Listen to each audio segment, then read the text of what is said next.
5, I'm going to call the meeting to order. Join us in the pledge, please.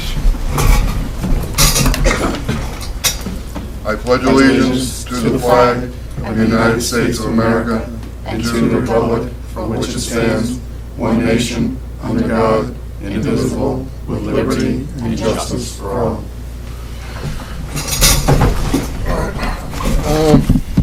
If nobody minds, I'm going to take the agenda out of order. We'll do the manifest review first.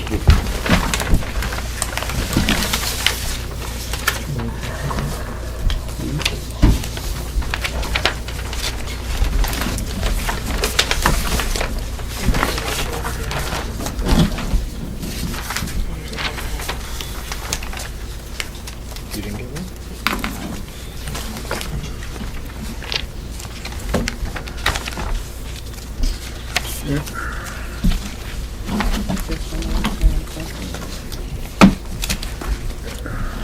Andrew, is this all year end? You have a manifest for, whoops. I have it marked on the top of the manifest, 2013 is just one. Great. Just the legal bill, a couple of other. No vacation, maybe some reading. 2013. Unless you drop it on your toe. It's not so light. Yeah, then it's kind of heavy.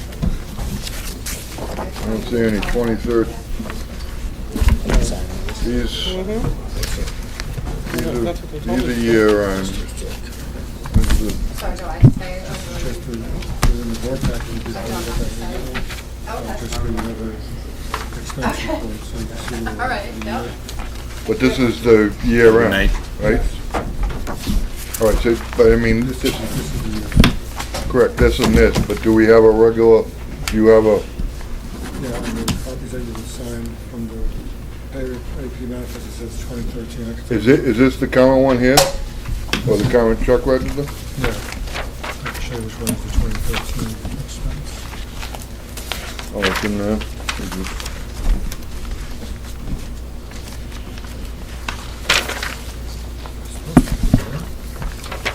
I was wondering, because I don't see it.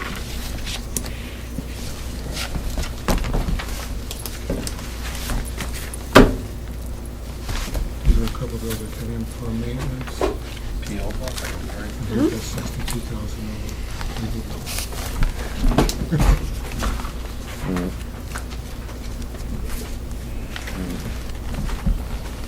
All right. So that's why I have to do that new expense, just to reflect the 2013 expense. Okay, all right, I got you. I got you now.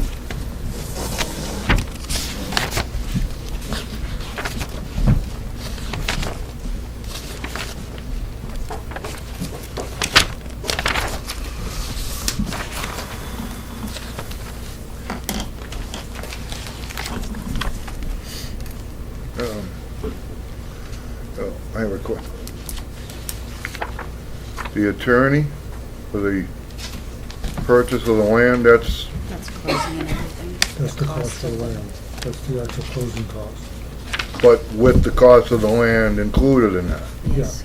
The Okay, all right. Okay, I just didn't want to make sure we didn't have just a bill that large. Hello? You sure? Pardon me? Sure? I'm sure now because Andrew just told me what it was. Oh, no, what are they doing now?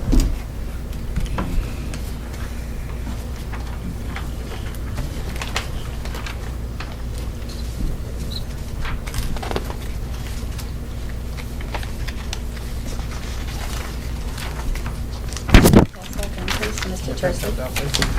Pass those down to Mr. Tursi, please. What are you doing these for? So I just need you to pass them to Mr. Tursi, please.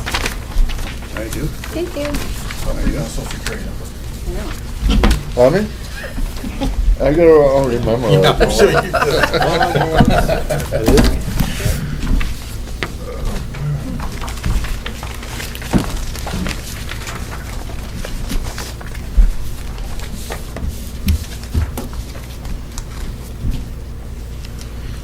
I got waters if anybody wants them.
Oops.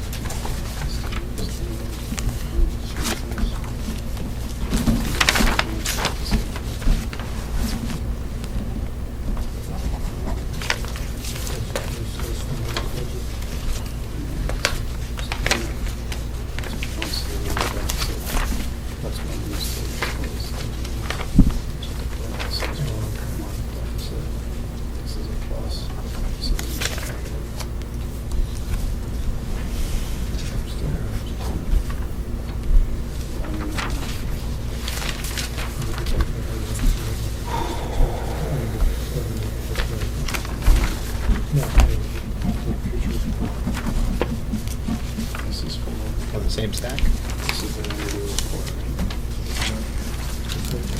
Keep signing.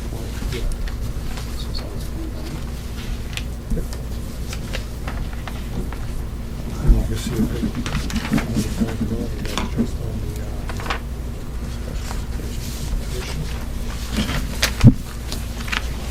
Michael, have you looked over these contracts? Yes, sir. Everything's up to, Yes. yeah. I've met with the individuals as well, so I'm going to set their salaries. All right, and all the verbiage in there Yeah, is, it's our standard contract. doesn't mean it's Russian means the best contract. That's good. Good? Yeah. Meets the agreement. This is just Okay. the, Thank you. building tuition is $200,000 from the budget. So As part of that. No. That's part of what Andy gave us for our files, so that we could keep a consistent, like, Especially when it takes. rolling register for Especially when it reports. takes less than budget amount. You don't mind saying bottom line?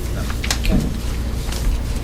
So that's my, so this comes in as a positive. You guys have part of the manifest down there? And this comes in as a negative. I do. We'll fold it differently. All right, well, He needs all the bottom ones so that he can So- sign them.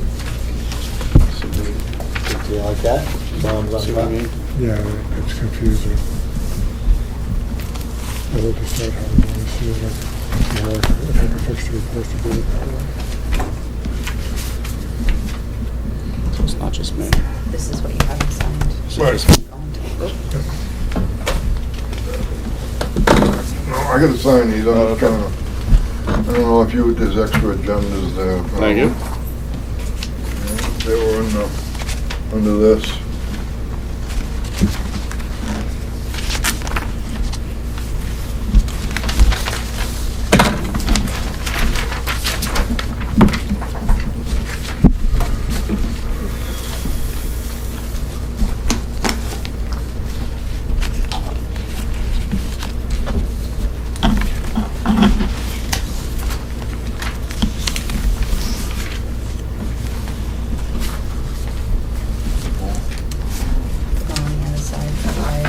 you've already signed those. You do.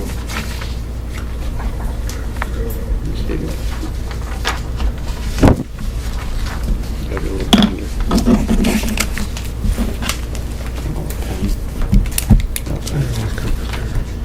Just try to- A pen, not anything else.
Oh, yeah. You definitely do. Like I said.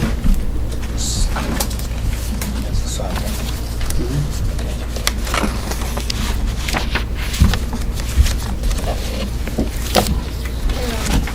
Good, how are you?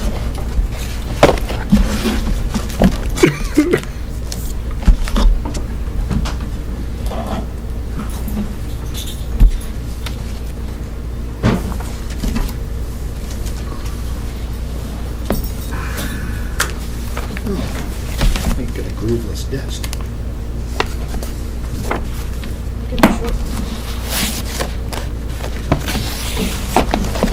Grooves right in there. So you were a kid, you made your own rules, right? Sliding my desk out in the aisle and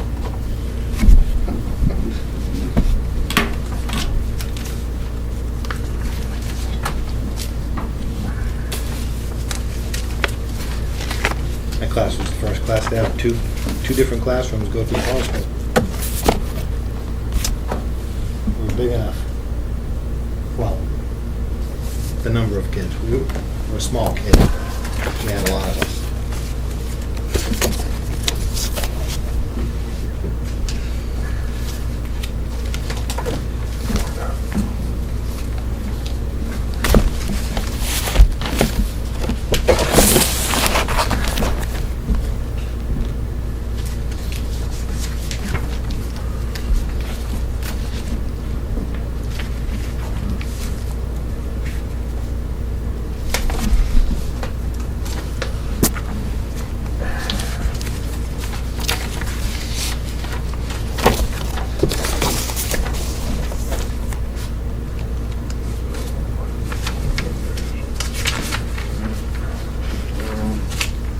Anybody else set in the manifest? I have a motion to approve the manifest. I'll make the motion to approve the manifest as it is. I'll second that. Motion second, all in favor? Aye. Okay,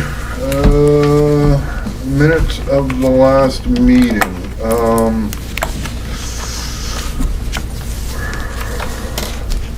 Speaking of which, I think we probably need to address the fact that, Amelia, she cannot make it the first and third Wednesdays of the month. Do we want to entertain an idea of maybe changing the day of the meeting? She was the only one that has shown an interest in the job, correct? At this point, yes. thoughts exactly. Tuesdays, first and third Tuesdays of the month. Okay, that's better than the second. Yeah, first and third Tuesdays? Good. That work for Okay. everyone? 5 Does PM? that work? Well, does it work for you guys? Well, that's what I was just asking. Does that work for you? First and third Tuesday? I'd suggest that we confirm that with Amelia prior to making that motion to make that change. There could be others that might be interested between now and then, between now and the next meeting.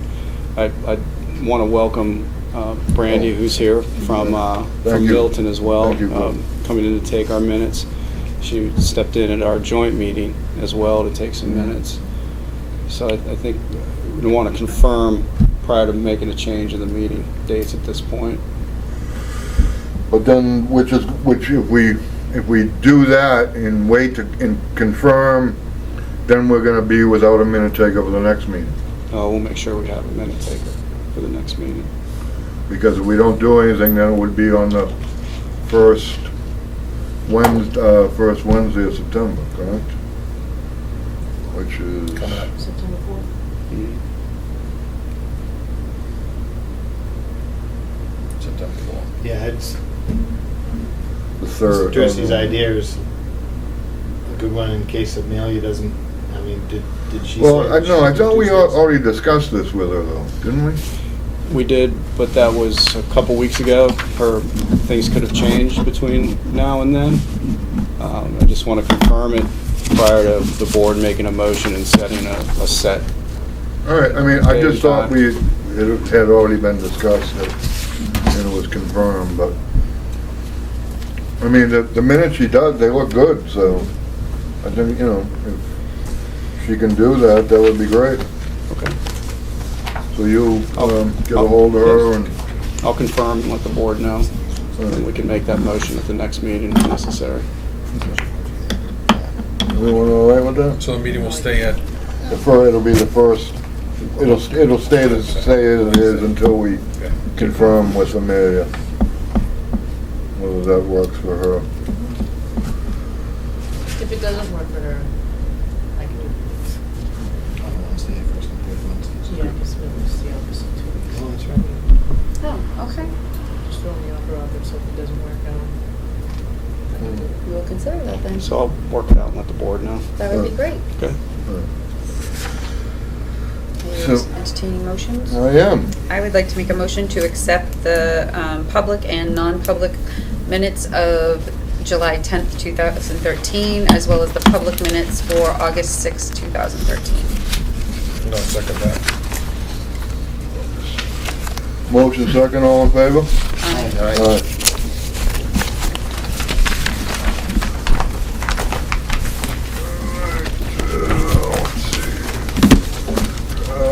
Public comment.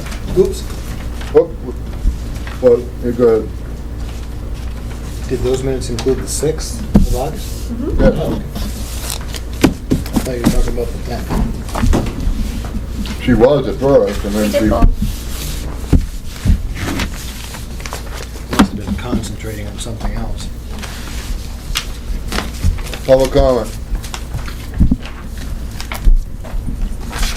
Seeing none. Correspondence. Thank you, Mr. Chair. What I wanted to include in your packet is we have a letter from student Julian Crowley that was awarded a scholarship, and she had written this very nice letter to me, thanking the board and thanking for basically getting the scholarship. And I want to make sure that the board was aware anytime we get a correspondence from a student that I included in your packet, so you're aware that our students are doing well and they're thankful for some of the opportunities that we provide to them.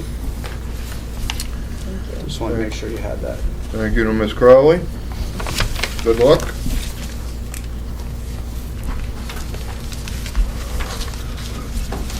New business. Introduction for strategic planning.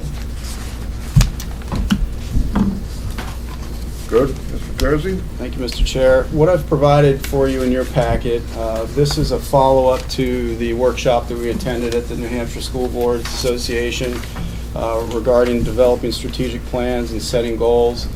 And we had, the board had asked to bring this information to this meeting. So what I've done is, what you see in your packet, the first bit of information titled Introduction to Strategic Planning. This document I put together by pulling some of the key elements out of the packet that was provided by the School Boards Association that night. It was quite an extensive packet of information. So what I did is I pulled out specific information to the process itself, and that's what I want to talk about tonight. The process of starting to develop a strategic plan, setting board goals, and setting district goals. So this, as I said, it's a brief overview. Basically gives you the definition of strategic planning, some questions for the board to consider, and what I really want to highlight is the difference between what are board goals and district goals when we start talking about establishing goals. And you'll see that board goals really relate to the operations of the board itself, and that's how you conduct meetings and basically your relationship with the superintendent, all the things that you have within a current policy when it comes to the evaluation of the board itself. Those are the operations of the board. How do you operate as a body, as a full board? So those are really, those are a key part of establishing district goals. So prior to establishing district goals, you really want to establish board goals so everyone understands as a board how you operate and what your goals are around that operation in order to support district goals. District goals are developed through a much broader sense of input from the stakeholders around what their goals are for the district, particularly around student achievement. So that's a much lengthier process of developing district goals as part of a strategic plan. But in order to support those district goals, the board also has to have their goals around how it operates in order to support district goals. So does that make sense? That's the process. So you first start with board goals, and then you set district goals, which is quite a lengthy process of setting district goals. Okay? So you see on the back of that sheet what it really talks about for establishing board goals, which is the first step, is to perform a self-evaluation. That was mentioned at the School Board Association meeting as well. And through that self-evaluation tool, you can determine basically where you as a board feel your strengths are around operating and where your weaknesses are around operating. And when you discover that there is a sort of a consensus around some of the weaknesses that you feel as a full board, then you establish goals around those weaknesses to improve. And that's how the goal setting process takes place.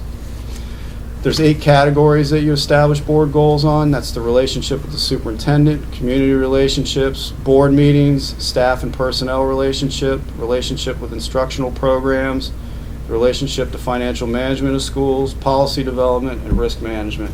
Those are really the 8 categories that you would establish board goals around.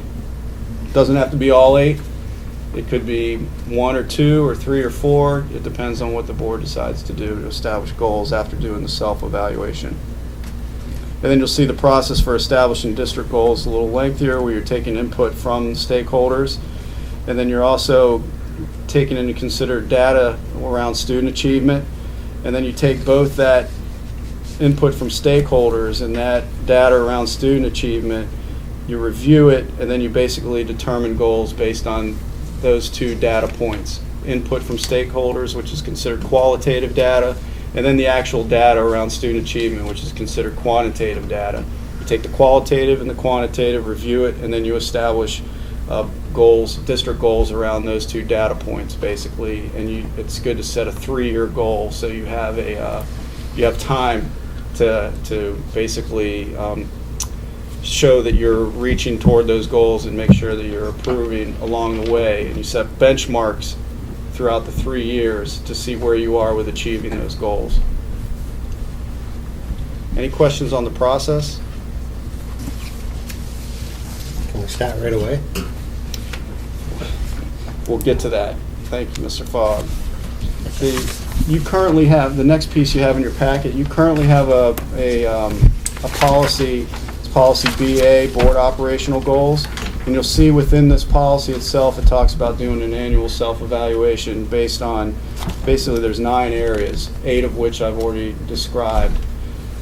So you currently have a policy that talks about doing a self-evaluation. So the good thing is you're proactive in having a policy stating that setting goals really starts with that self-evaluation piece. So I just want to make sure that the board had the policy along with all the rest of the information that I'm providing tonight.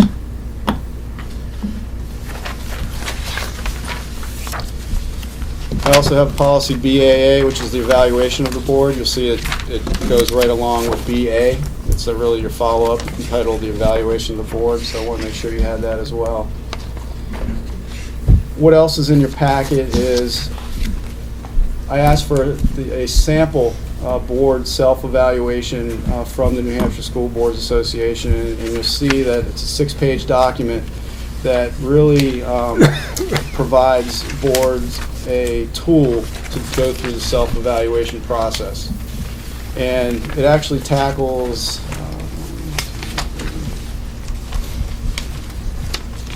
6 of the 8 areas that a board can consider to evaluate themselves on.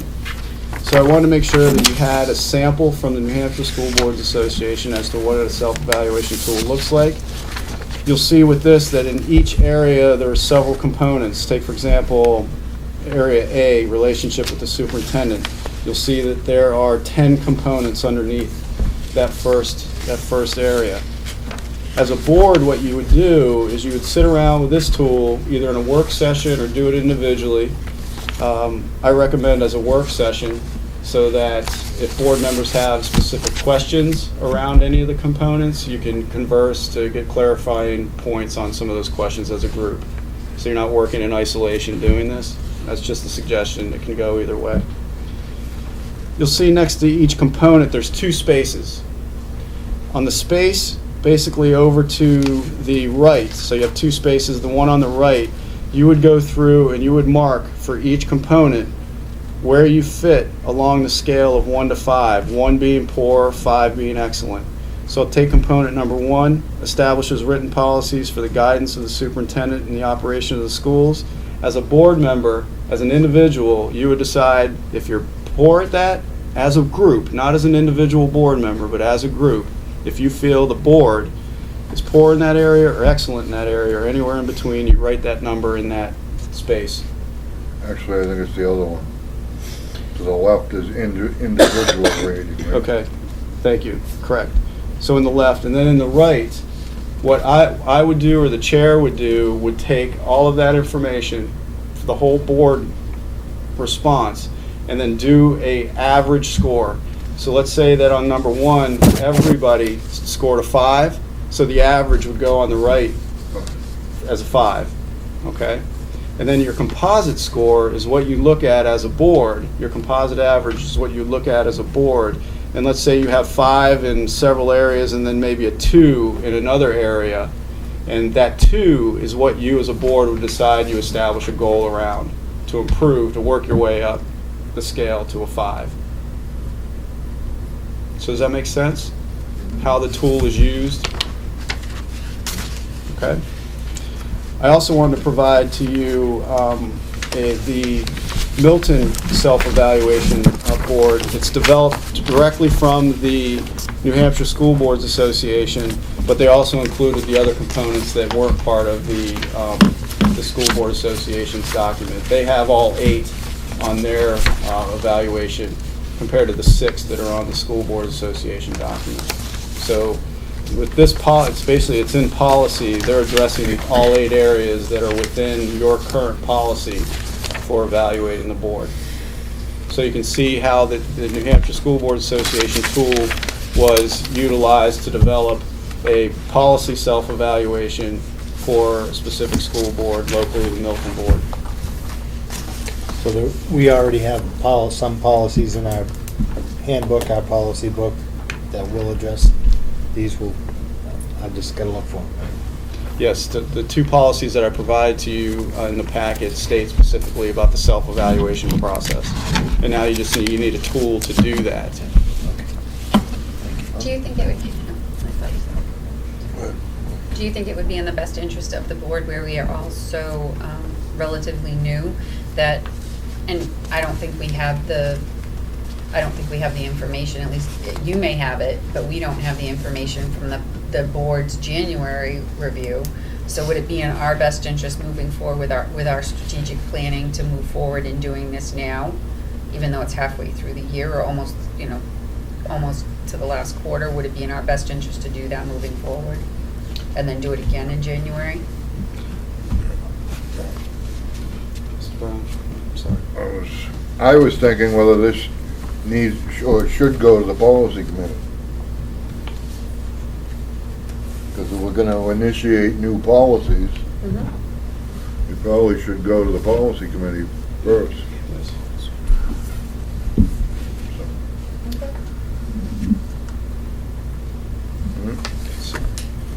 So what, if I may answer, Yes, I think that what you're going to do is you're going to want to adopt the evaluation tool, which can happen in the policy subcommittee. You can adopt it, and then would come to the full board for approval that you adopted this tool, or whatever tool you feel you would like to use. Once it's in policy, then I would recommend, to answer your question, to do it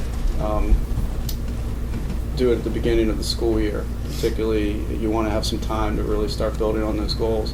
And it's something that you can do as a self-evaluation tool annually. You can decide when you want to actually establish the process. So either you do it, the beginning of the school year or somewhere throughout the school year. But at this point, if we're looking at adopting a tool for self-evaluation of the board, I would say we adopt one and then we go start the process, because I feel that once you establish goals, you have something to work toward.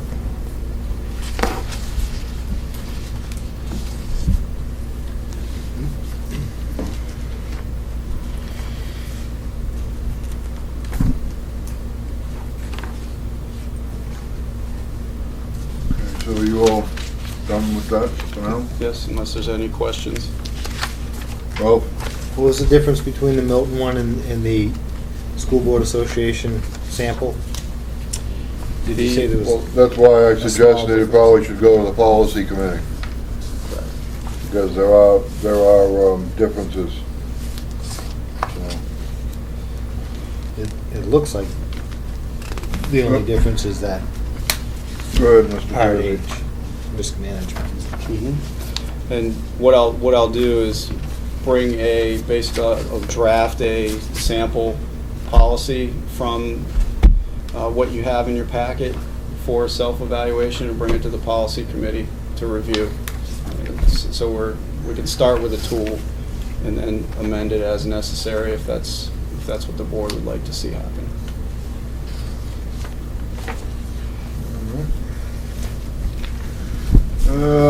Board committees and representatives. What you also have in your packet is there was a request to bring back basically some recommendations around our current committee structure. And what I've done is I put out basically what we currently have for committees as well as what are considered representatives. Sometimes there's confusion around committees, board subcommittees, as well as what is a board representative on a committee. So what you'll see is I put, your regular school board meetings are first and third Wednesday every month, times 5 p.m. Your location is at the Paul School. You have a list of current committees here as well as representatives. And you'll see that, take for example, your third down, the budget committee representative. You'll see that, Mr. Brown is the representative for the school board on the budget committee, and the alternate is Mr. Fogg. You'll see that we have the policy committee, negotiation committee representative, and so forth. If you go down and you see what you really have is really 3 standing subcommittees to the board. You have a facility subcommittee, a policy subcommittee, and a transportation subcommittee. Those are really your three standing, what are known as standing subcommittees. So what I'm proposing for the board to consider is that we actually establish a consistent day and time for those subcommittees to meet. The facilities, the policy, and the transportation subcommittee. So that we're not saying, we don't have to find out if people can meet on a specific day or time, if we have something that we need to address. This allows everyone to have a consistent calendar setting meeting schedule. And I feel that it would be important to be able to set a calendar for these subcommittees to make sure that the committees and the board are receiving information in a timely manner to be able to review it. Information is being vetted through those subcommittees, and then it comes to the board for full approval or discussion. So what you'll see on here for facility subcommittee, we would meet the first Wednesday every month before the full board meeting at 4 to 5. The policy subcommittee would meet the third Wednesday of every month right before the board meeting from 4 to 5. And then the transportation subcommittee would meet that third Wednesday of every month as needed. So basically you could switch the policy subcommittee or the transportation subcommittee as needed. But this could change. It could change at any time. You could Well- set the schedule. But this could change with Amelia. Correct. So it could be, could be the Tuesdays. first Tuesday, so, right. But, so this would technically have to, we're gonna have to wait on this till we can find out, because there's no sense, we might as, if we're gonna change the meeting to Tuesdays, we might as well change these also. That's correct. I think what you can really have a discussion about tonight is, do you want to go in this direction of Absolutely. establishing set subcommittee dates, as well as does the time before the board meeting work for everyone, and then we could adjust as necessary. So if the full board meeting times and dates change, you still have a subcommittee meeting that would be before that full board meeting. Right. That would meet that hour. So these would just go along with any changes to the school board. And in looking at this, I actually would say that the transportation subcommittee would be that first Wednesday to replace the facility subcommittee, because the policy subcommittee will meet more often than facilities or transportation. Right. So I would amend that, what you have in your packet right now, to say the first Wednesday of every month under transportation. Right, but the conversation that I would like to have tonight is with Mrs. Joy. And Mrs. Joy, what are you going to step up to the plate in that, second paragraph? Steve, Yeah. before she does that, there's a few names missing actually on these committees now, like the cafe services, it's Bonnie, and it's also myself. You? Okay. Yeah. And then the non-public meeting committee, your name's missing. Are we actually going to need that committee anymore now that we don't have Yeah, that's true. to hold a member out? No. So we don't need that one? So do we have to make a motion to abolish that non-public meeting committee? Yes. I would make that motion. I would second that motion. Motion to, would N be the proper word, or discontinue? Remove. Discontinue. Discontinue. The motion is to discontinue the non-public meeting committee, and there's a motion and a second. All in favor? Aye. Aye. Aye. All right, so. So that's all I had. Well, I think Mrs. Joy's gonna have a lot more, Mr. I Fogg. think you almost saved me. Go ahead. I was just gonna suggest that maybe Norma brought this current committees and representatives list home, studied it, batted it around with other folks that are on these other committees and got an idea of what they involve, and then before she committed to anything. Is that all right? We didn't get the chance to do that. I know. We didn't get the chance to do that. Of course we didn't, but, well, that's what makes us so brutal. I mean, I think that maybe, maybe not, maybe Norma's already and willing. More than willing to step up, Steve. Do you have see anything that gives you an interest?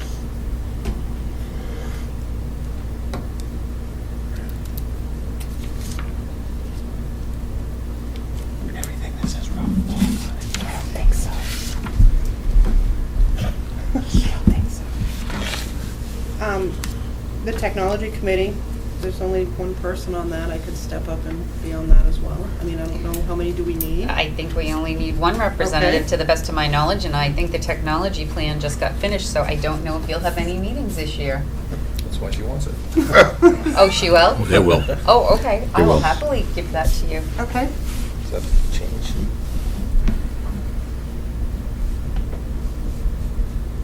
So you're being removed from that? Happily. I'm on 8. I see that. Yeah, I'm gonna help you with this. Anyone else care to tell me if they want to lighten their load a little, or? I think we all kind of picked up some, so maybe we can Feel like being the chair? kind of maybe, Bob, do you have, would it be easier for the rest of us to maybe, do you have a committee that you'd like to maybe I give think I'm on. Mrs. Joy the opportunity to, or Bonnie or Ralph or, There should be.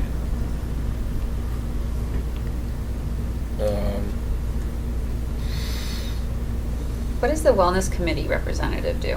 Just goes to the quarterly meetings and just That's a reports re- back that- to us? That's a required post for that committee, to have a board member Do they meet during the day or at night? after school. After school? I was gonna ask the same question on the safe route to school representative. Is that during the day? that is usually during the I day. can't do that. That's a town. Right. That's what Teresa, could you do that one? During the day? No. Safe. That's why Ralph's on it. But that's fine. Are you up for the wellness committee representative? Certainly then. I love that. Works. Lighten my load. That's 2 for you. I know. All right, enough with that. Someone else's turn. Someone else's turn.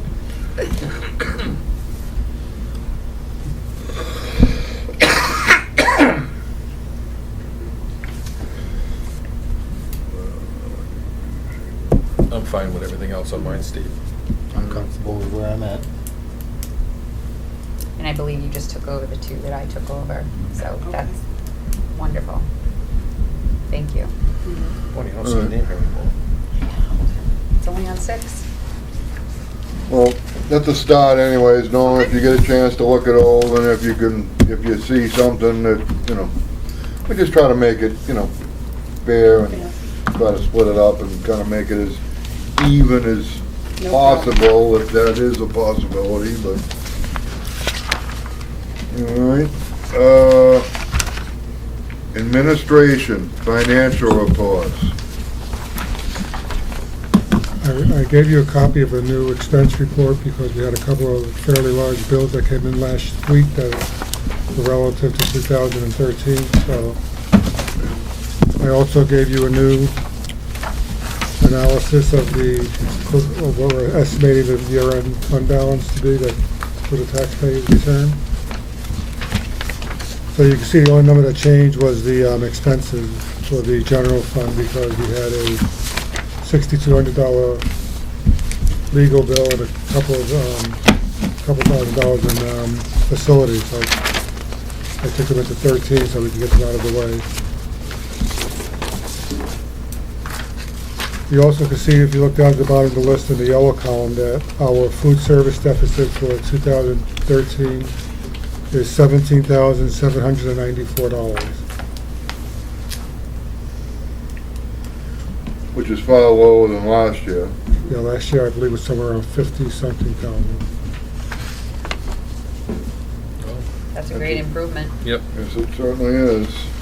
So at this point in time, looks like we're returning to the taxpayers $669,907. That'll reduce the tax rate for 2013-14. It's probably fair to thank the former board for a lot of that. I mean, most of that action was under their watch, right? I mean, that was their oversight that helped reach that end. Is that right? Well, part of it is we had $300,000 in tuition that we were under budget. And special ed came in $100-something thousand in the budget. So right there you have over $400,000 of that $600 is just special ed and the tuition. So circumstances led to this, as And, you know, opposed to.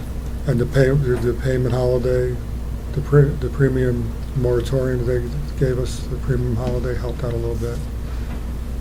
A lot of these little things add up. That's a nice number to add up to. They also gave you a new expense report, which will show where the differences are from the one you have in your packet. Do you have any questions on the expense report you have?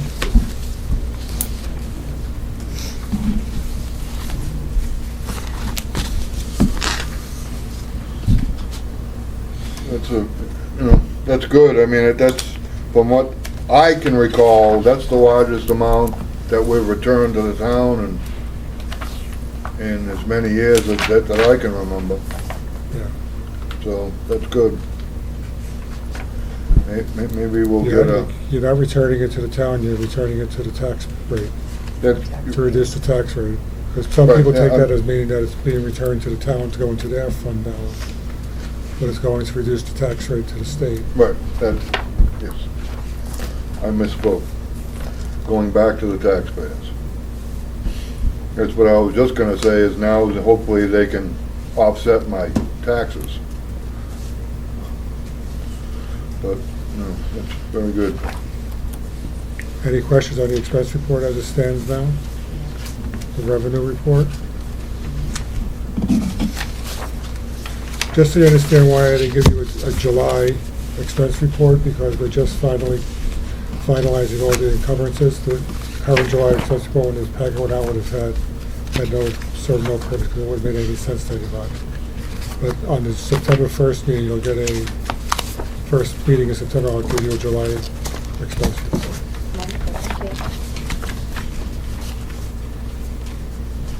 I gave you a copy of the, tonight, of the student activity account fund, bank reconciliation. That wasn't available last week when the packet went out, but I got it this morning, so I was able to put it in tonight's information.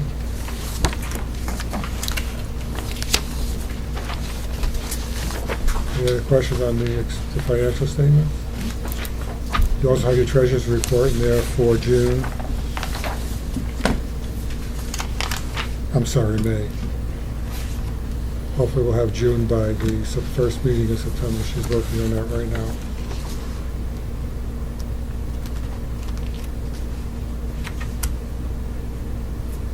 Keep in mind that part of, which we'll be talking about next, part of the $17,000 deficit in food service, over 7,000 of it is delinquent accounts. So if we had collected all the delinquent accounts, we would have only had around a $10,000 deficit. And hopefully that policy that we just implemented will help that out also. And speaking of that, have you sent out any letters to the delinquent families yet? Not In regards currently, to the but new they've been- policy that we have in place? We haven't done it because I wanted to find out what the board wants to do, because the state requires us to write that off at the end of the year. doesn't mean you still can't try and collect it, but it has to be written off. That's why I had to take the full $17,000 as a deficit. So do you think it would be in our best interest to like clean slate it and move forward with the policy this year and take what we have, write it off, and start diligent with the families this year? I think that would be the best thing to do. Start with a clean slate, that way we know exactly where the problems are and nip it in the bud before it gets. And you're gonna be the liaison for us with Cafe Services to make sure that their employees understand what our policy is and that we expect them to follow it? I have a call into Chris today, try to set up another meeting. Yes, I thank you for understanding I could not be there. Yep. And those are the things that I'll discuss with him, that we want to make sure that we don't go more than $10. When they go to $10, we'll start, with our policies, will start hitting them right away. Because we have been doing that, and it does, I think the only option now, if that doesn't work, is find a collection agency that we could use and go that route. Yep. Now, Jerry, can I ask, do the children still get sent home one of those yellow envelopes? Yes. So that the children still get those? Yep. And is one sent out before school starts so they can send money in the first day? I don't think nothing was sent out this year. A lot of all the forms that we have normally that we're normally sending out were included in the student handbook. Okay. They were printed within the handbook, so they'll go home in that there. I have a stack of envelopes in my mailbox ready to go out for the first day.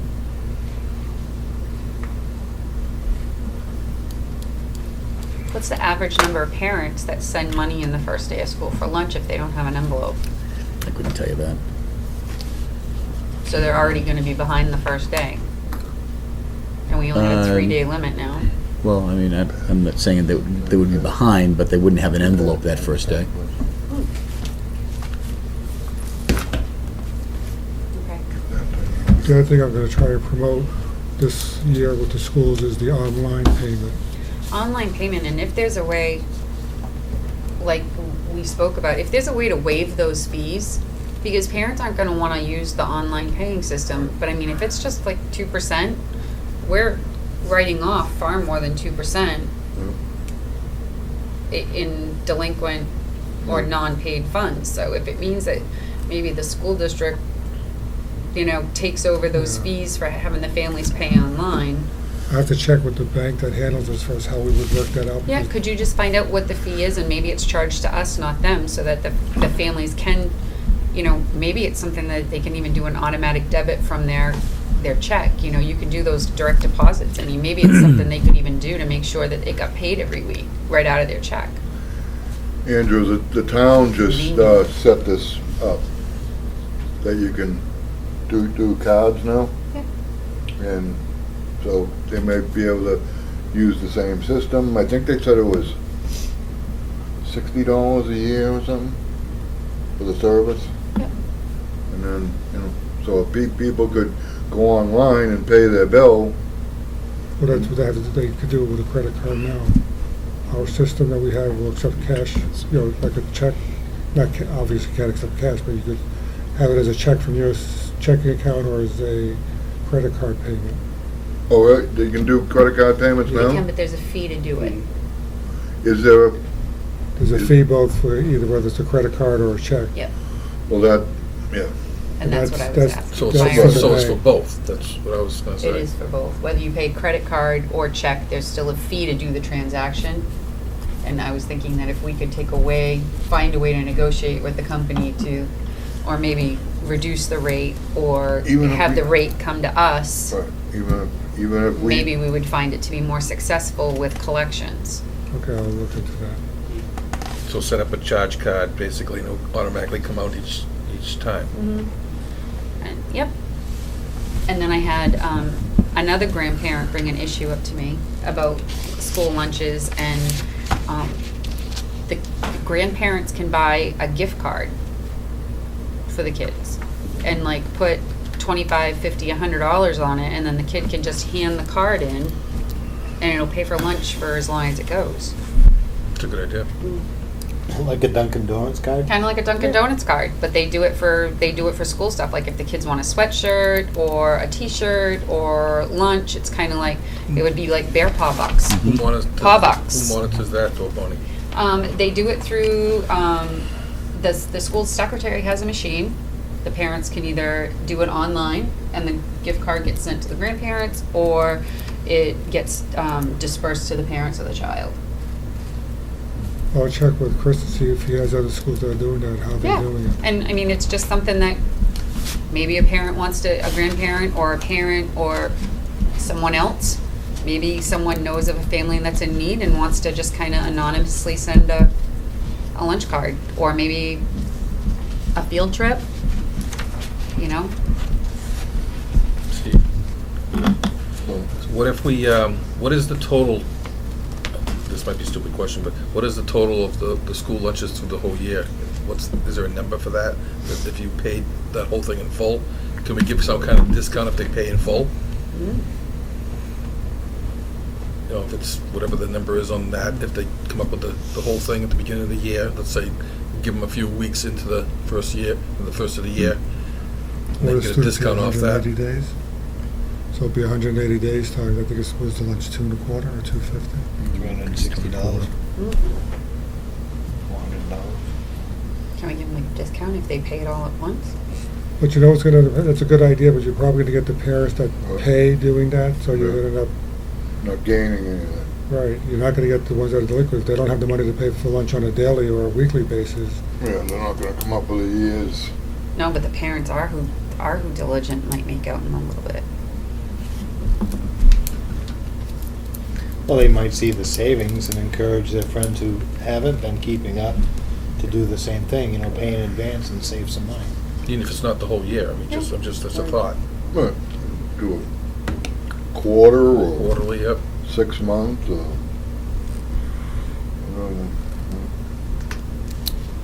Yeah, Just a- if they just a were, thought. could the system we're using handle that? That's one of the, there could be a restriction there. So I'll have to check into all those things. Okay. Okay?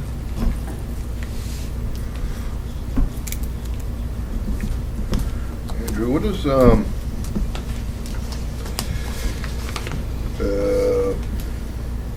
1,251,140? Support salaries. You know what that is? 1,200, 5140. Yep.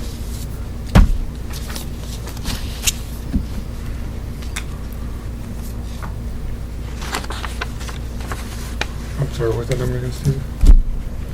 1,251,140. Oh, 140. That's your paras. Paras? Yeah. Do you know why that is, Mr. Gregoire? Why we have a deficit of $39,000? Yes. That I don't know. I could Think answer on that. this. Okay, thank you. When the budget was done in 2012 for 13-14, we had to add special ed teachers that weren't in the budget because of the IEPs. There were additional special ed students. So I don't know the exact number. Say we budgeted for 20 paras, we had to end up with 21 or 22 possibly. That's the reason why it's over. But we're keeping an eye on that? It's one of those things you have no control over. You know, you're doing the budget where you have your certain set number of special ed students, then all of a sudden, a year later, you start the budget process, or what the year that the budget's for, and you get 1 or 2 kids added, and you have to add a teacher. You have no choice. You have to do it, whether it's, you have the budget money or not. How about the teacher salaries? 120, 1,151, 120.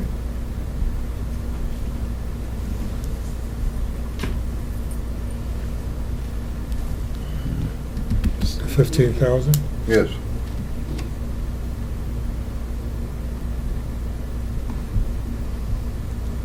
Did we add a teacher this We year? did not. This is, I know we went through this not too long ago. I can't recall what the reasoning was, but I think it's, if I recall, probably we hired a teacher at a higher pay that replaced a lower paid teacher.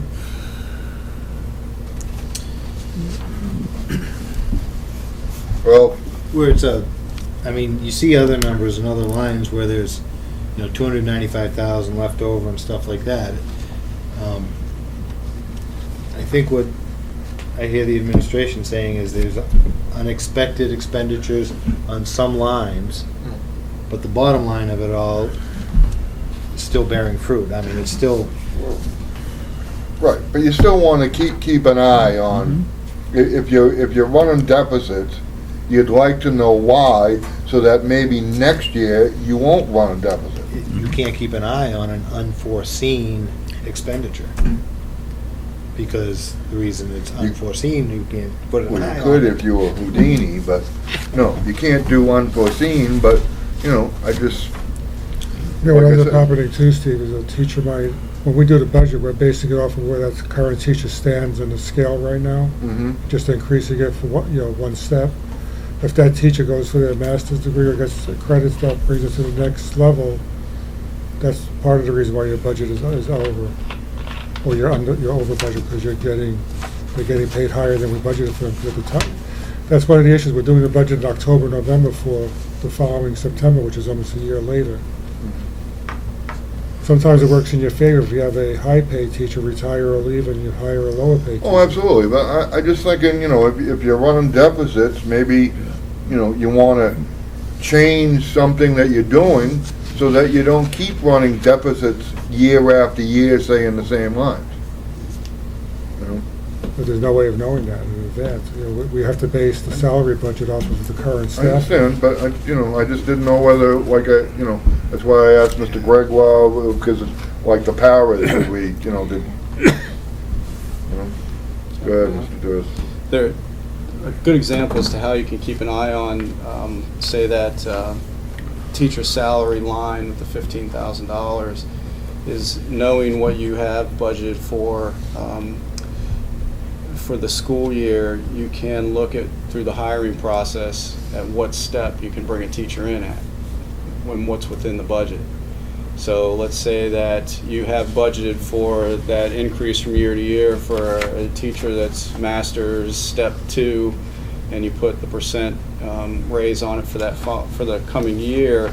If you need to replace that teacher, in your budget that you have the replacement cost of a master's step 2 teacher. Anything above that could come in as a deficit on that line. So an example of how to monitor that is knowing what positions are being replaced and what step you're going to bring in, so it's in the budget. But I would be a little wary of that, because, if you have 2 people and one's a master step 2 and the other's a master step 12, but they're a better qualified candidate, then I think you'd really want the most qualified candidate. And I want to state that I agree with you 100% on that piece. I'm just giving an example as to how you can monitor that. Not that I agree with that, but there's a way that it can be monitored, and that's what I wanted to present. But I agree with you 100%, Mr. Brown, that you want to go with the most quality candidate that is in front of you at the time. Andrew, 1,200, 55, 630.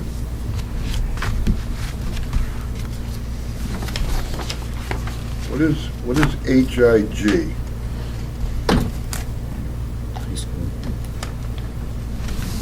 High school.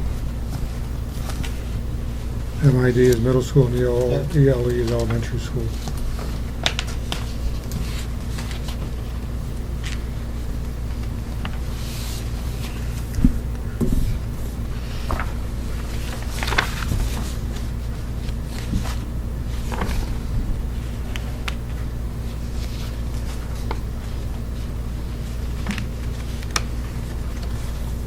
I apologize for some of the abbreviations, but unfortunately the system has limitations on how many characters it'll show in the description line.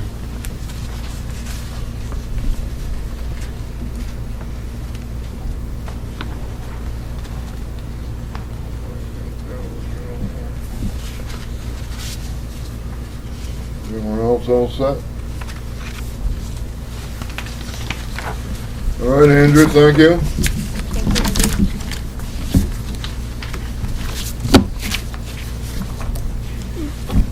Nice job again, but don't let that go to your head too.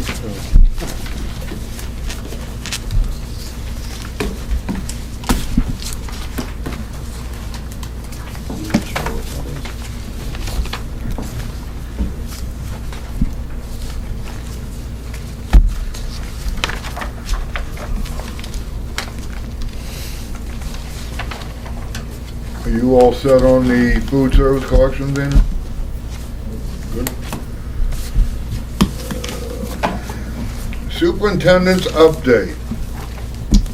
Thank you, Mr. Chair. Have a brief update. I had my first community forum, I believe it was last week, and we had a small crowd show up. I want to thank Mr. Brown, Mrs. Cyre, and Mr. Gregoire for being there. It was a small group. We had a very good discussion. Gave some background information about myself, as well as talked about some of the, basically what was considered the strengths and weaknesses of the school system and the perception of the community, as well as some thoughts around what people would think of around establishing goals or an ideal school system in the coming 5 years. So there's some very good discussion. It will not be the last community forum that I have. I just wanted to make sure that people are aware that they have a new superintendent, and I want to hear what people have to say, and I will continue to hold those forums throughout the year. So I want to thank those that did attend. I also really want to emphasize I'm very much looking forward to the students coming back into the schools next week, and I'm really looking forward to the first day of school and seeing parents and seeing students and seeing the staff engaged in teaching and students engaged in learning. I'm looking forward to the start of the school year. Thank you. Thank you. Old business. Nothing? I don't know. It's up to the board. School board business policies, second reading. Anybody have anything? Nope. Can I go ahead and make a motion to revise, adopt, and reaffirm BEDH, BK, ECAF, EEAEA, EEAED, EFB, EIB, EID, IHBG. I'd like to second that. Motion and second, all in favor? Aye. Aye. All right,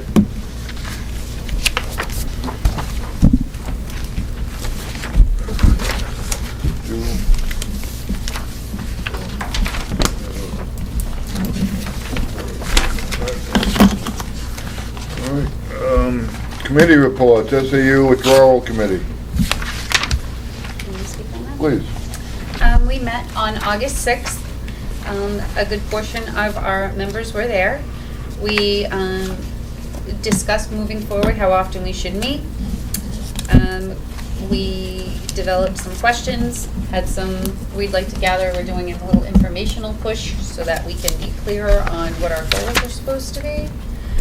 And we are moving forward. We will be meeting the first Tuesday of every month. We are, you can read the minutes that were in your packet. If you have any other questions, you can either contact myself, Mr. Tursi, or Mr. Brown, or any of the other members, and I'm sure that they would help you. We're looking for models to look at and to see if what's going to be the best steps for the district at this point in time.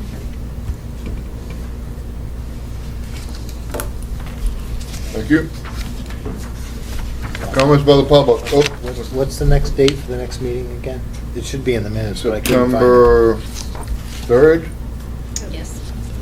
All right. Yep. Thank you. September 3rd, 5 p.m. in the library. Unless it's hot on that day, and then it'll be here. In the library. Unless it's hot. The kids will be here. Huh? Thank you. Comments by the public?